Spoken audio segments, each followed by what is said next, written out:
What's next? This is a question we're all having to ask and answer more frequently. I'm Jenny Blake, your host of the Pivot Podcast and author of Pivot, The Only Move That Matters Is Your Next One. For show notes from this episode, visit pivotmethod.com/podcast. If change is the only constant, then let's get better at it. Here we go.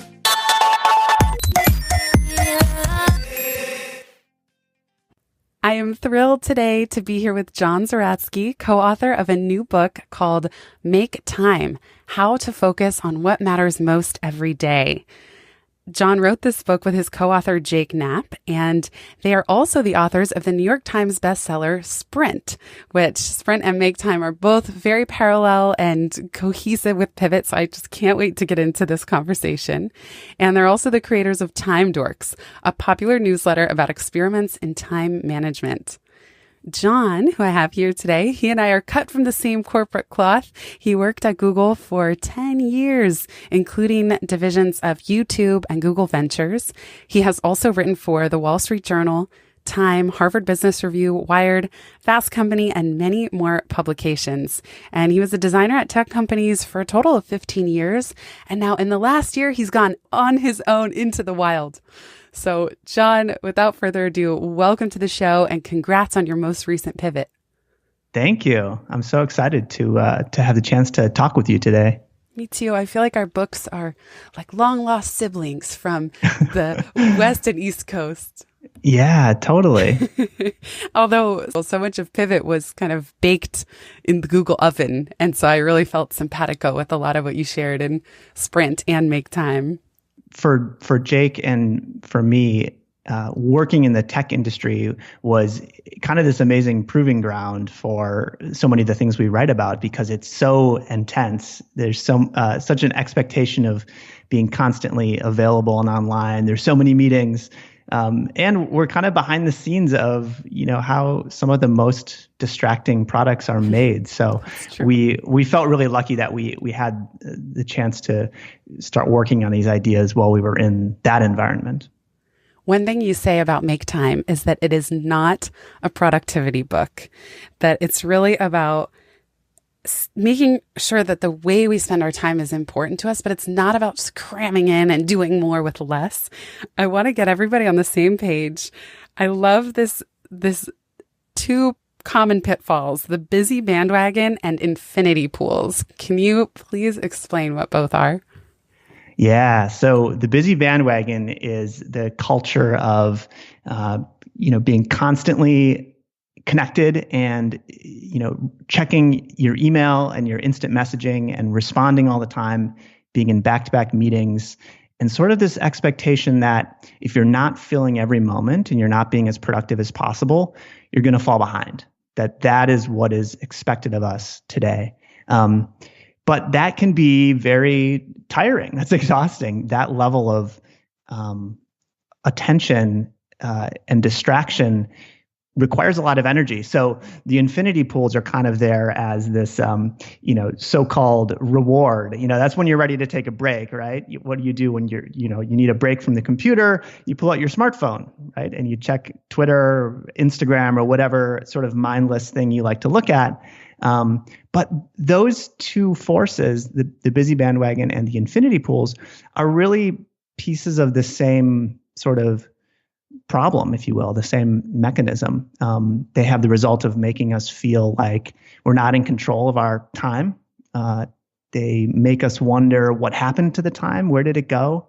And they make it really difficult for us to create the time, the space for the things that we want to do. So we sort of decided to personify those challenges by giving them names. But they're kind of these defaults, these just accepted normal behaviors that exist in our world today. I thought it was so powerful how you share the story from 2008 in the book, where one day you were walking to work in Chicago and you realized that you couldn't remember the last 2 months, that it felt like a blur. Yeah, totally. That, it has stuck with me for 10 years. So obviously it had an effect on me. Yeah, that was, part of the reason that we say that make time is not about productivity is that we went down that road. At that time in 2008, I was super productive. I read Getting Things Done multiple times, and I had I cleared my inbox every day, and I had these crazy filing systems set up, and I was always carrying a stack of paper so I could take notes on things. And what I found is that it just sort of created a blur. And so this coincided with the winter in Chicago. So, it's easy to kind of feel down and feel like there aren't a lot of bright spots in your life. And that's kind of how I felt, which was really in contrast to the objective reality of my life, which was that I had a really good job and I had really good friends. And I was living with my girlfriend, who's now my wife, who, was fantastic, and we were in love. But still, yeah, I kind of had this feeling that time was just slipping by and it wasn't really marked by any sort of waypoints or anything that I could hold on to. And that was what led me to this revelation about giving each day a focal point. And in Make Time, we call that a highlight. But it's something that I've been doing really for the last 10 years is thinking about, for each day, what do I want the highlight of that day to be? Is it something that I really want to get done that's going to bring me a lot of satisfaction? Is it something that I need to get done? Or is it something that is just really fun that I know I'm going to enjoy and I'm going to be glad that I did it? And that simple act of setting a daily highlight, which came out of that, that winter in Chicago where I lost those couple months, that's a really important part of what Make Time is about. I loved this concept.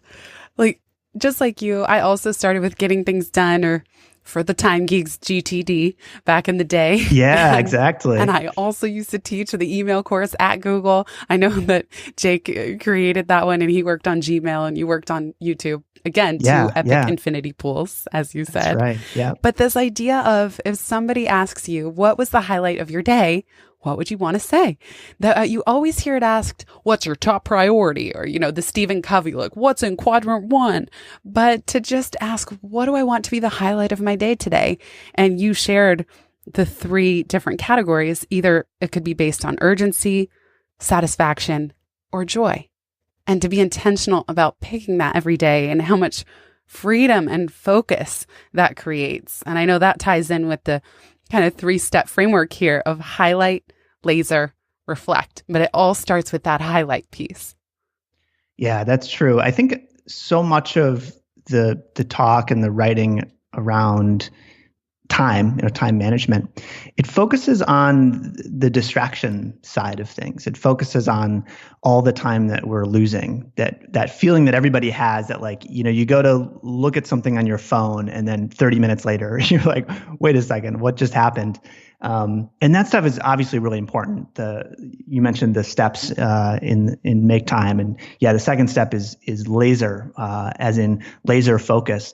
And we think that by making changes to the sort of the configuration or the setup of your technology, you can take willpower out of the equation, and really make it more difficult to access these things that are so distracting, which kind of slows down that loop, that addictive loop that exists with these apps. But I don't think that that's enough. I don't think. I mean, maybe if you're starting from kind of a really low place, a really bad place where you know that you're clearly addicted, you're clearly losing hours a day to infinity pools or to these elements of the busy bandwagon that are sucking up your time. I think it's not enough unless you have something on the positive side too. If you have some motivation, something that you're driving toward. And so that's why the first step is not about eliminating distraction. The first step in Make Time is really about deciding proactively what you want to make time for. And that's the highlight. It's so important what you're sharing, because one thing you both say in the book is that we often don't realize how much of our time we spend by default. Who's emailing us, who's putting time on our calendar, even this notion that you have to keep up with the daily news in order to be a good citizen of the planet.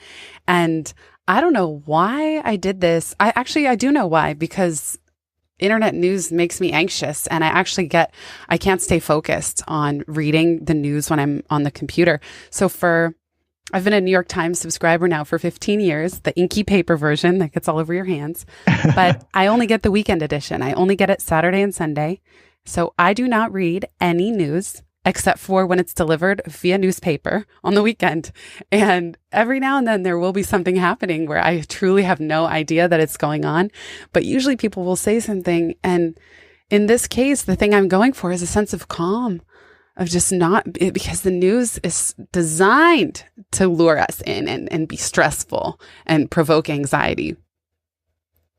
Yeah. And that way it's a very successful product. It's been very, very well tuned to keep us tuned in, day after day and really hour after hour and minute after minute, if you choose to pay that close of attention.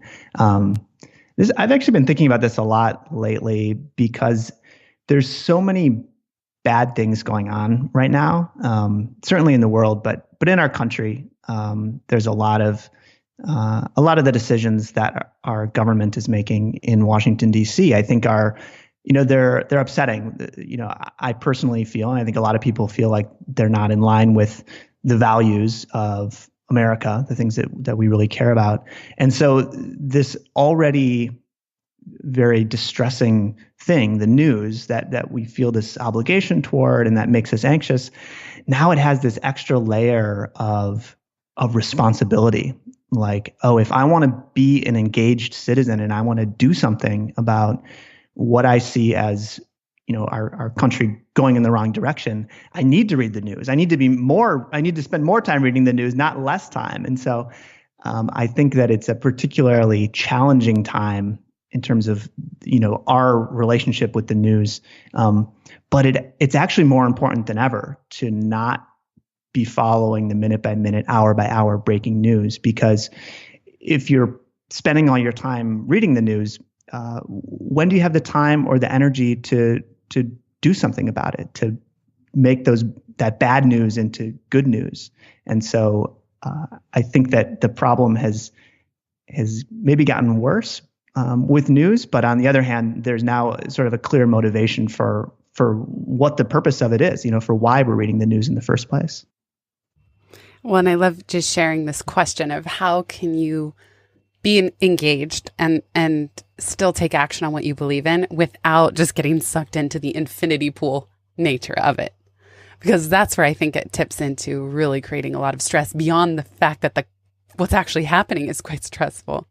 Yeah. And what you landed on with the weekly news is what I do personally as well. I read The Economist every weekend, which is a magazine, but it's the same kind of idea as, a New York Times Weekly or something that summarizes all the really important stuff that happened.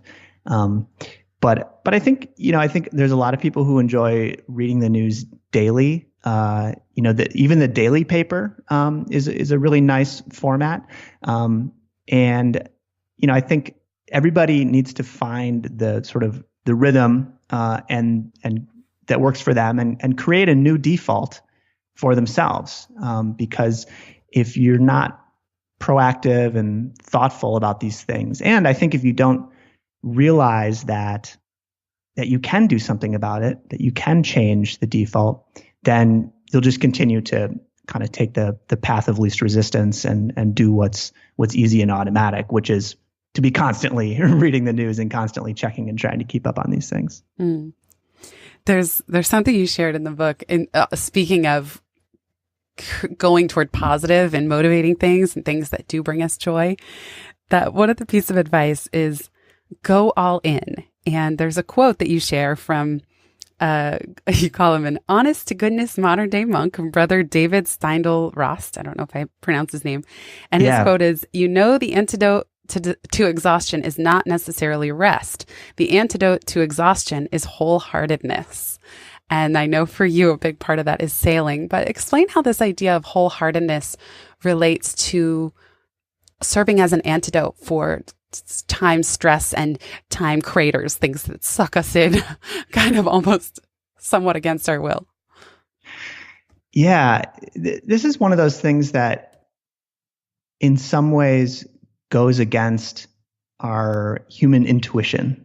When we're right before we're about to step onto, a stage or in front of a group to give a talk, or if we're facing down a big challenge or project, or if there's something about our life that we want to change, we feel stressed. We feel anxious. We notice that our heart is beating a little bit faster, and we interpret that as a bad thing. We take that signal to mean, oh, this is bad and I need to avoid this.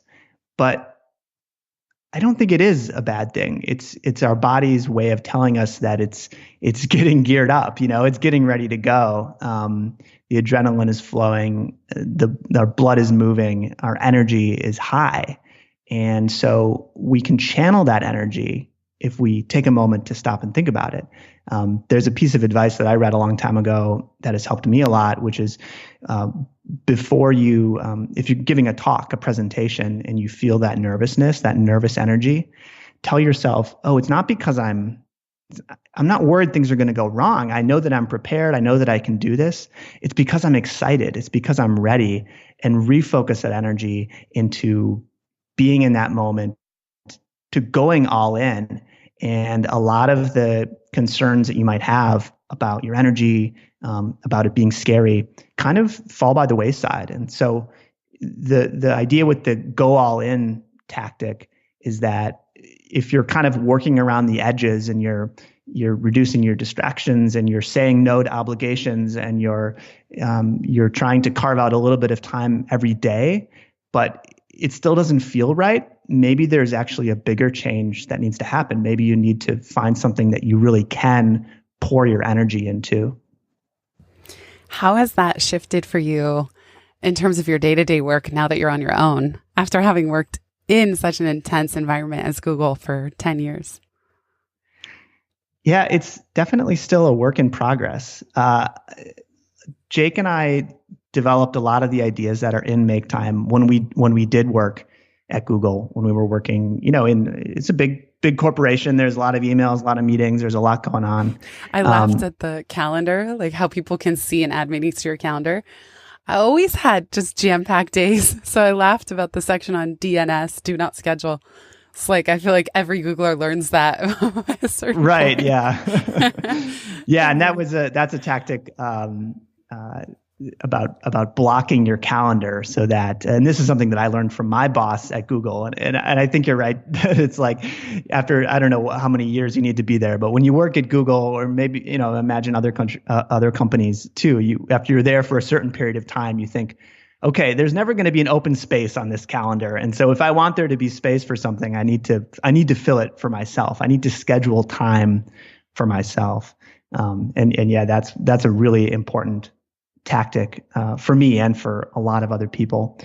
But to the question about how sort of this feeling of going all in, or this tactic of going all in kind of fits into my life now, I think it's part of what motivated me to leave Google was that I wanted to restructure my life to be able to pour my energy into a smaller number of big things that were really important to me.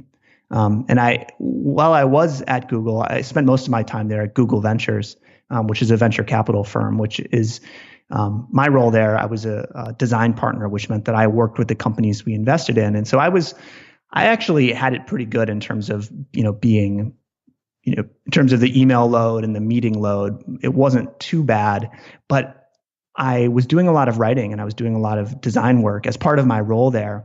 And I could feel how great it was when I had 2 hours, 3 hours, 4 hours, half a day, a whole day where I wasn't jumping from meeting to meeting. I wasn't trying to stay on top of my inbox. And so I started finding ways to create that kind of space in my schedule while I was still at Google Ventures.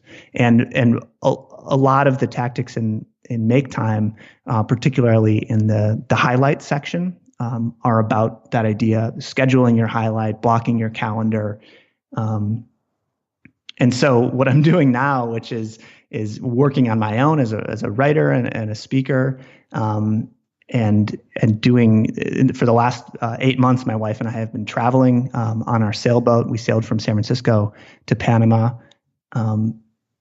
Those things are sort of an extreme experiment, an exercise in redesigning my days so that I can afford to go all in on the things that really matter to me. Such a great example too about wholeheartedness, that because you love sailing so much and you love your wife and you even love your work, but living on a sailboat, and congrats on sailing to Panama. That's so exciting. But that will motivate you to think differently about your time. It will motivate you so much that you think of strategies you've never thought of before.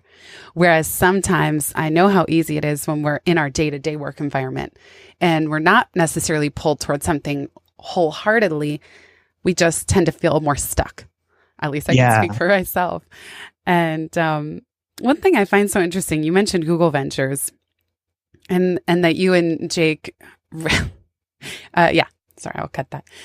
You mentioned Google Ventures and that you and Jake ran 150 design sprints based on the sprint methodology and framework of a 5-day sprint, which I just love this concept because even in Pivot, I talk about piloting small experiments, start small, one tiny next step. And that's just so parallel and works so well with the idea of sprint.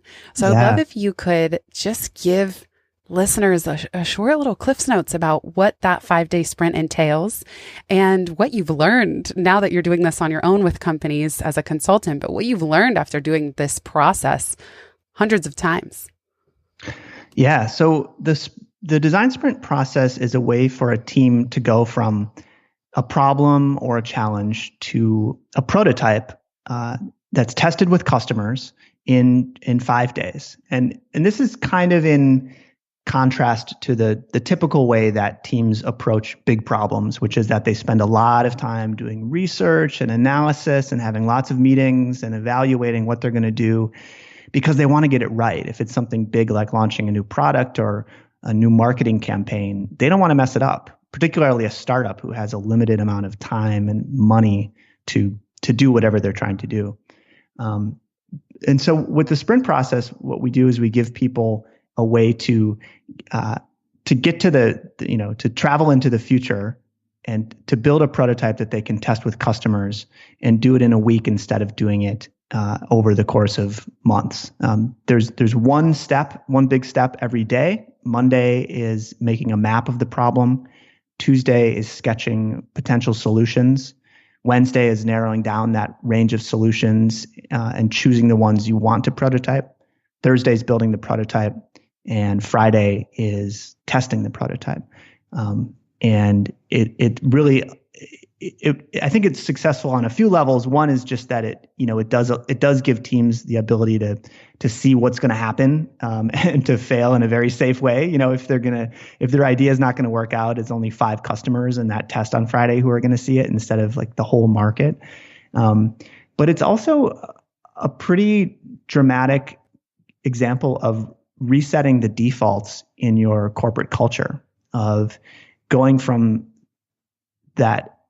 those days where everybody's just trying to carve out a little bit of time to keep this project moving forward, or people are, I don't know if you've ever felt this way, where you sort of get to the end of a work day and then you're like, okay, now I can finally get down to work. Now the email inbox is cleared, the meetings are done, and now I have time, which keeps people at an arm's length from the parts of their work that are really challenging and rewarding and important. So a design sprint is among other things, it's a way for teams to say, you know what, for 1 week, let's take the team, let's take the people who need to be working together, and let's give them a new set of defaults. Let's give them an opportunity to really focus on this thing that is so important. So that's the design sprint process. A lot of what we wrote about in Make Time and the techniques that we use, that Jake and I use in our day-to-day lives now to create space and energy for what matters to us, really were informed by the lessons that we learned from running all those design sprints. So the first one is just about that idea of having one big goal per day. And like I said, in the design sprint, that's sort of how the schedule is structured. But there's an amazing clarity and satisfaction that comes from just having that one goal per day. We also, in design sprints, we don't allow people to use devices at all. So from 10 to 5, while they're in the sprint, there's no smartphones, no laptops, no tablets, no power gloves or, Ataris or anything like that. And people step out to take a phone call or people have to present something, and those are obviously okay. But it's amazing how much more focused and productive people are. And it's amazing how much more they enjoy their work when they're not, being pulled in a million different directions.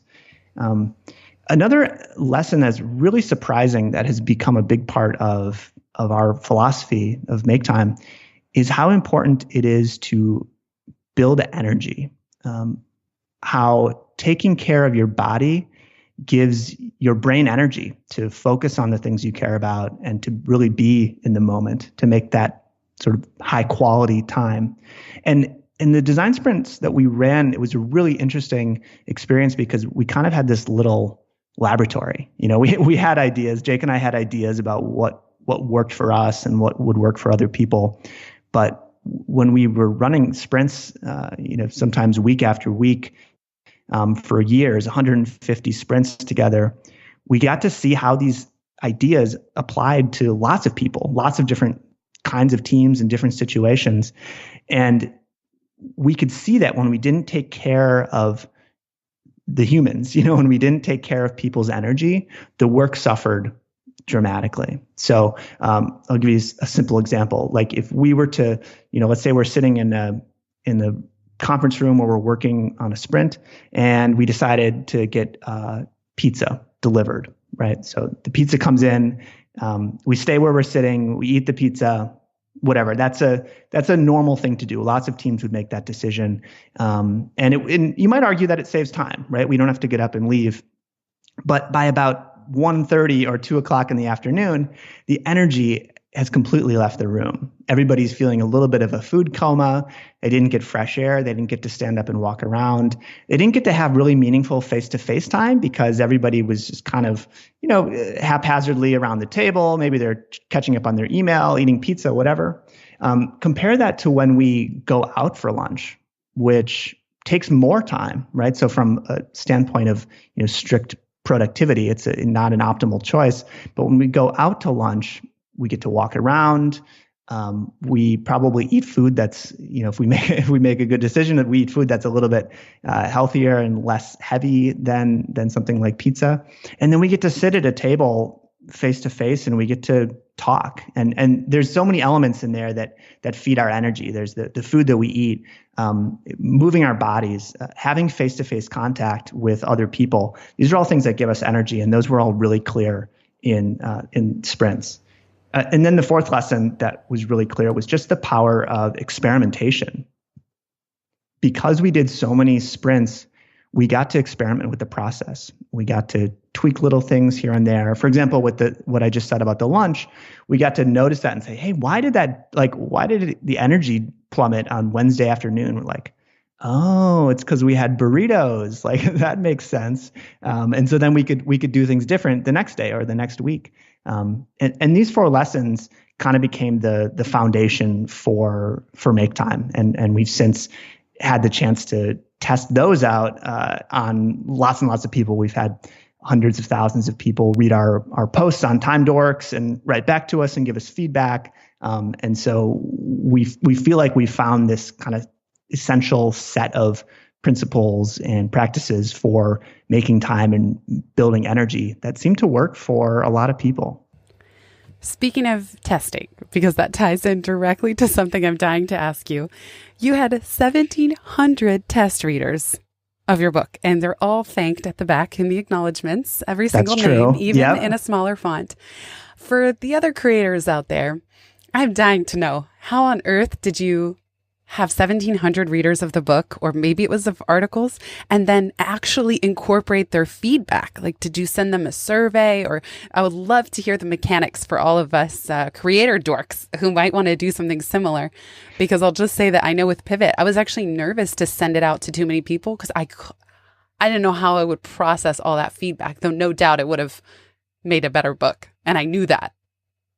Yeah. I have to admit that I sort of came at it from where you're coming from. I was apprehensive about doing it because, I wondered how valuable it would be. I wondered how we would incorporate the feedback.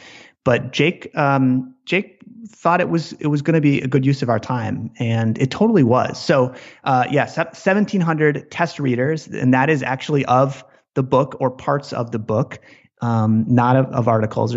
Lots more people have read the articles, but we sort of did it in waves. We had a few different groups of people. We had some really some trusted friends and people that we've worked with who actually read the entire book and gave us really detailed notes on it. We had notes by email, over meetings, or in a survey. By email and by leaving comments in the Google Doc. Okay. Yeah. Cool. And that was, and then we sort of did a mini version of that for another set of test readers where we gave them access to, I think it was maybe just the introduction or just maybe the first couple chapters of the book in a Google Doc with comments enabled so that people could leave comments. And then we did a final batch where we gave people access to that same chunk of content, those same couple of chapters, but then we asked them to fill out a survey. And I would say that the survey was definitely the way to go. There was, when you have that many people leaving comments in a Google Doc, there starts to be kind of a groupthink that goes on. Right. So somebody might say, oh, this was confusing. And then somebody else might say, oh, me too. Oh, yeah, me too. Definitely confusing here. And it's like, well, was it confusing, or are you just piling on because somebody else said that it was? So we weren't entirely sure how to interpret some of those comments. But one question that we asked in the survey was, if you didn't read the whole thing, where did you stop and why? And that was really, really helpful. And I truly believe that helped us to improve the introduction of the book dramatically. There was some consistent places where people were we were losing people. They were stopping in the introduction. And so we were able to make changes and then test again to improve the introduction. So did that answer your question? Yes. 2 follow-ups. Were you worried about anybody taking or copying or releasing the material early? And any other critical questions you asked on the survey that you found helpful? On the second question, I don't remember. That's the one question that definitely stands out, is about where you stopped and why. On the first question, no, I don't think we were worried. I think there's different kinds of content have value for different reasons. There's a certain type of reporting or disclosure or insight that I think is inherently valuable because it brings something to light that people don't know. And so it kind of doesn't matter where it comes from. If you read it and you're like, oh my God, I can't believe that happened. I think that, as you probably know from your work, so much of what we do as writers now is wrapped up in the community of readers and wrapped up in this platform that we have. And I think if you just, stuck a chapter of our book somewhere anonymously, I like to think that it's good, that people would read it, people would enjoy it, maybe they'd share it, but I don't think it has the same power or resonance when it's separated from the creator, because you don't have the personal story of the person who made it. You don't have the credibility that comes from the testing that happened. You don't have people who have kind of been with us on this journey as we've experimented with all these wacky techniques over the last several years and worked sort of together as one group of people who are busy and distracted and trying to make time for the things that matter to us. Mm-hmm. So we weren't worried about that. One person did tweet like a screenshot of the first page of it, which, I think my heart skipped a beat, but it was obviously not a problem. It was cool, actually. I'm generally with you too, that by having some open information, I wouldn't put out the whole PDF of my book or anything, but if anything, the right people will enjoy it and want to learn more and go find your website and ideally buy the book. And that better in general for ideas to spread. I know you guys did a 5-day design sprint when Sprint came out, and I also created a pivot sprint that we give you credit. We say this is based on the 5-day sprint and credit you guys. And it reminded me too, what you were saying about the 5-day format. And it's funny because I've kind of been in a laboratory of your 2 books this week without realizing it. I've been teaching my 5-day Heart of Podcasting course. And I don't think I chose it 5 days based on Sprint per se, but my own sense of, okay, this will be really fun. And what ended up happening is that every day it's my highlight. I look forward to it. I give a little buffer before and after to finalize the materials for that day. And then at the end of the day, when I look back at what I accomplished, I actually feel like I accomplished something. And it's so different than the days where I'm just answering email or having meetings. And then the 5-day format, it's short enough not to lose steam. So I also do feel like, okay, this is really a sprint. And by the end of the week, it'll be wrapped up and I'll have created an entire course that I've jam-packed with everything I could. But I give this advice to a lot of other creators, especially when they talk about creating courses and things. It's so easy to create material that's like 8 weeks, 10 weeks, or you spend 5 months behind the scenes creating something, when in fact, this 5-day format, at least for me, is so freeing. And similar to you, I ended up surveying every single person in the course. And I said, what questions do you have for me on day 1 about this topic? On day 2, day 3, day 4, day 5. So I'm actually revising each day based on 30 people's input. Therefore, that's really cool. Creating the course exactly based on who's in it and what they want. It just feels so much better than the more waterfall-y approach. Oh, definitely. Well, and you sort of mentioned in passing something else that we have found to be really true, which is that those days where you're just answering email or you're just in meetings, when most of your days like that, yeah, it kind of sucks. It doesn't feel good. But one of the tactics in the book that we both use, Jake and I both use a lot, is batch the little stuff. So inevitably, you're going to have little stuff that piles up, emails you need to get back to, phone calls you need to return. And if you can kind of collect those all into a batch, and then one day a week, or maybe one day every couple of weeks, have your highlight be to catch up, to do that batch of little stuff. It's actually surprisingly rewarding. It takes these tasks, this, email that can be such a drudgery when it's just sort of done a little bit at a time. And it can actually make it really rewarding when you see your inbox go from, 30 messages to 0 messages or whatever. So that's something that I do a lot is, have the daily highlight, but then let those little things pile up and then come back to those later and get the satisfaction out of being caught up. I love it. I'm so glad you said that. And I certainly have adopted your advice about lowering people's expectations and replying to emails slower. I now I try to get to everything once a week. Sometimes for me, it's once every 2 weeks. And I just have to accept that about myself, that's the pace. I'm a snail. I'm a snail when it comes to email, not just snail mail.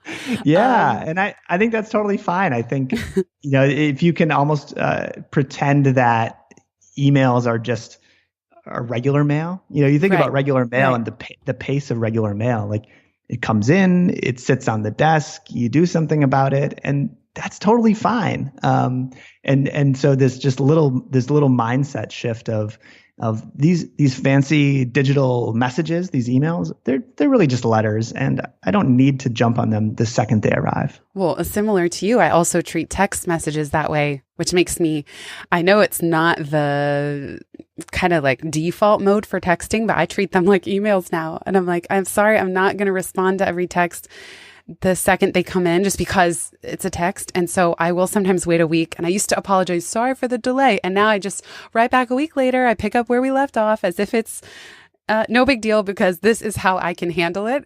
Otherwise, Yeah. the sum total of inboxes gets too overwhelming for me. And I know we're at time. So, John, I always like to leave listeners with one piece of homework, an experiment, if you will, to align with Sprint and Pivot. What's one thing that they can do today or this week? Maybe there was one of your favorite tips that I missed, or just something surprising or counterintuitive that people might not expect. Yeah. So I'm tempted to give you two things, but you Please said do. one thing, so I'll choose one thing. We have two if you want. They can choose. We have talked a lot about the idea of the highlight. So I won't belabor that, but that idea of every day just choosing a thing that is really important to you that you want to make time for. It's not the only thing you'll do. It doesn't mean you're going to say no to everything else, but it unlocks a surprising amount of happiness and satisfaction with the day. But the one thing that we haven't talked about a lot that I will sort of suggest and encourage people to try as an experiment is to think about the thing that is the most distracting to you, the thing that steals the most of your time, and find a way to get rid of it. Not forever, but if it's Instagram on your phone, try deleting the app. If it's Twitter on your computer, try logging out and changing your password. If it's the news, try using an app like Freedom to block your access to those websites, and just try it for a couple days or try it for a week. And I think that experiment, when combined with the daily practice of setting a highlight, will have an amazing effect on your perception of time, your energy level, and the feeling that you have time for the things that are important to you. I love it. So well said. John, thank you so much for sharing your insights with all of us. Where can people find you if they want to keep in touch? Yeah. Well, ironically, people can find me on Twitter. That's probably the single best place. We just can't guarantee that you're logged in from your phone, but that's okay. That's right. You might have to wait a day before I see your tweet. My username is Jazzer, Jazer. But if you want more information on the book, it's maketimebook.com. Sprint is at thesprintbook.com. And then our newsletter is Time Dorks. So timedorks.com. And thank you very much for having me, Jenny. This was a really fun chat. Sure. I'm so happy we could finally connect and get to talk about both books. And listeners, if you haven't already, Sprint is a must own, especially if you feel aligned with the pivot concepts. And definitely check out their new book, Make Time, How to Focus on What Matters Every Day. John, you're a superstar. Congrats again on your recent pivot, your current pivot. And thanks so much for taking the time. Thank you. It was a pleasure.